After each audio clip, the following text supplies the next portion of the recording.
पूजा लवकर या शिवप्रभूची पूजा करायची आहे.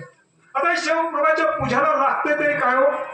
भस्म, बेलाचं पाट आणि धोत्र्याचं फूल एवढंच या माझ्या शिवप्रभूला लागतं. याच्या व्यतिरिक्त तुम्हाला काहीच लागत नाही आणि मनातून भाव लागतो. ह्या गोष्टीचा जर आपण त्या ठिकाणी पूजा केली तर तो देव लवकर तुम्हाला पावतो आणि देव लवकर पावतो म्हणून त्याला पोहळा म्हणते. महादेव पोहळा आहे का? आणि जर पोहळा कोणी म्हणत असेल आणि त्याला उघडला तिसरा डोळा तर सगळी एका जागी होती गोळा.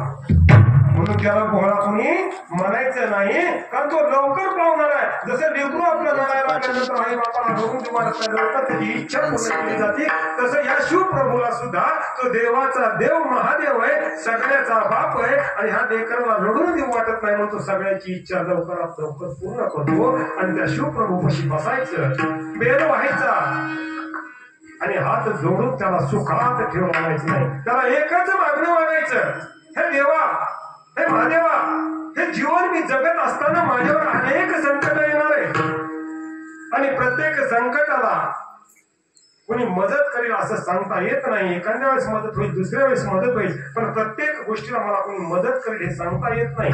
पण ज्या ज्या वेळेस माझ्यावर संकट येतील त्या त्या वेळेस त्या संकटाला तोंड द्यायची ताकद तू माझ्या अंगामध्ये दे. एवढंच त्या महादेवाला जर मागितलं तर खऱ्या अर्थानं आपण सुखी झाल्याशिवाय राहत नाही. त्या देवाला आपण काय करायचं, मागायचं. पण मागत असताना त्याच्यावरती एवढा विश्वास ठेवायचा आहे. पूजा मने भावातून करायची. एक धनगराचं पोरग असतं आणि धनगराचं पोरग शेळ्या राखण्याचं काम करतं.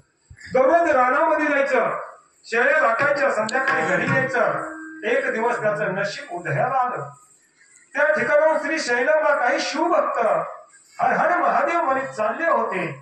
त्यावेळेस ती जागा त्यांना चांगली वाटली.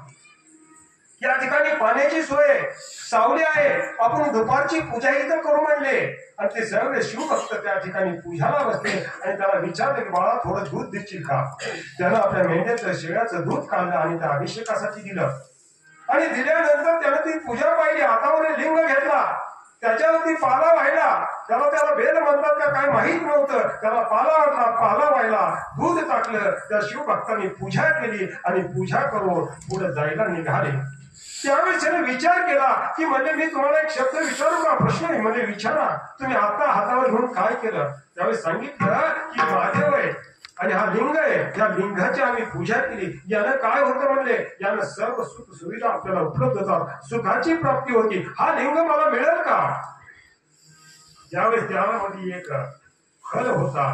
कारण कुठं देवाला जाऊ, दिंड्या असो काय असो, त्यात 800 900 आणि 900 असतातच. त्यात एक लुभाडणारा माणूस होता. त्याला म्हणला, हो तुला लिंग पाहिजे का? हो त्यासाठी काही पैसे लागतील मला. त्यावेळेस त्याच्यापाशी एक मोहरा होती. त्या धनगराच्या पोराने एक मोहरा काढली आणि त्याला दिली आणि सांगितलं की तुम्ही मला काय करा, येताना लिंग घेऊन या. आणि ती जत्रा तशीच पुढे गेली. गेल्यानंतर हा धनगराचा मुलगा दररोज वाट पाहायचा की कवाही शिवभक्त येतात आणि शिवभक्त आल्यानंतर लिंग मला कधी मिळतो आणि त्या लिंगाची पूजा मी कधी करेल असं झालं. आणि एक दिवस त्याला आवाज ऐकू आला, हर हर महादेव, हर हर महादेव असे सगळे म्हणत आले. आणि त्याच लोकांनी म्हणल्यानंतर जसा जसा आवाज आला तसा आनंद झाला. हर त्या ठिकाणी झाली आणि ते बाळाला आनंद वाटला. त्याला धावत पळत त्या माणसाकडे गेला ज्याच्याकडे पैसा दिला होता. त्याला लक्षात ठेवलं, म्हणजे बाबा आणला का लिंग? म्हणला आणला, पण त्याने लिंगच आणला नव्हता. पटकन मला लिंग द्या म्हणला. त्यावेळेस त्याने सांगितलं की तू थोडं मला पाणी आणून दे आणि पाणी आणून दिल्यानंतर मी तुला लिंग देतो. तो पाणी आणायला लावला. त्यावेळेस त्या माणसाने त्या आसपासला पाहिलं आणि एक त्या मेंढीची लेंडी लिंगाच्या आकाराची घेतली आणि त्या बाळाच्या हातात दिलं आणि सांगितलं मी लिंग तुझ्यासाठी घेऊन आलो, त्याची पूजा कर. आणि त्यानं त्या मुलानं त्याच्यावरती विश्वास ठेवला. तो लिंग घेतला, एका झाडाच्या खाली एक चिखलाचा कट्टा तयार केला आणि कट्टा तयार करून त्याच्यावर प्राण प्रतिष्ठापना केली आणि त्याच्या पुढे तासना तास बसू लागला. पाला आणायचा, त्याच्यावर टाकायचा, मेंढीचं दूध काढायचा, त्याचा अभिषेक करायचा आणि ओम नमः शिवायचा जप करीत बसायचा. एवढा त्याच्यामध्ये रंगून गेला होता, इतका त्याचा त्या शिवप्रभूवर विश्वास बसला होता. विश्वासाचे पोटी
विश्वासाचे